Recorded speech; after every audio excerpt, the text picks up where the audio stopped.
For the fourth night in a row, there are protests nationwide calling for justice in the death of George Floyd, a black man. Tonight, a white officer is charged with murdering Floyd in Minneapolis. Police have not yet arrested or charged the other 3 officers involved, but say there may be more charges. Now, here in Rhode Island, barriers are set up at Burnside Park, where protests will be held tomorrow. The precautions come after last night's demonstrations turned violent in Minneapolis. Protesters setting a police station there on fire. Tonight, President Trump says he asked the Department of Justice to expedite a federal investigation into Floyd's death. Very important, I believe, to the family, to everybody, that the memory of George Floyd be a perfect memory. Let it be a perfect memory. The looters should not be allowed to drown out the voices of so many peaceful protesters. Tonight, authorities have put a curfew in effect for Minneapolis and St. Paul. And coming up at 10:30, we will have more on President Trump's response to Floyd's death, including his explanation for a controversial tweet he posted last night.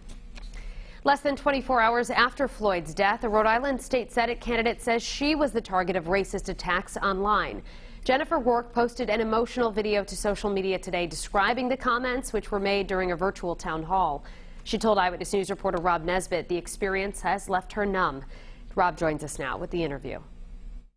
Racism is being discussed all across the country as frustrated citizens protest the racial injustices against them. A candidate for Rhode Island Senate is speaking out after she says she was the victim of racism during a public Zoom conference meant to introduce her as a candidate. I agree 100%. When 3 Rhode Island Senate candidates from Warwick logged on to Zoom Wednesday for a town hall forum, they had no idea how ugly the comment thread would get. I'm numb. The messages were directed towards Democratic candidate Jennifer Rourke, who says she had to read racist expletives instead of political questions. The one that got me was the lynching. I have never in my life had anyone ever say that to me. And they did.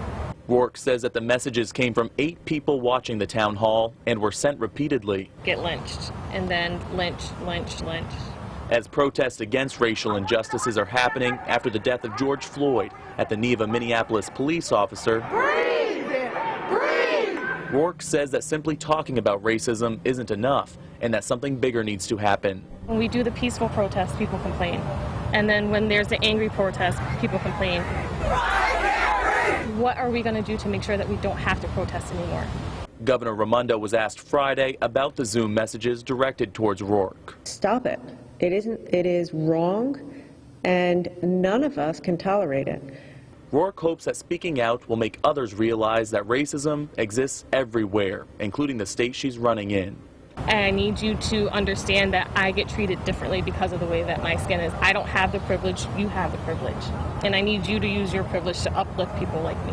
A George Floyd rally is being planned in Providence for Saturday afternoon. Reporting in Providence, I'm Rob Nesbitt, Eyewitness News.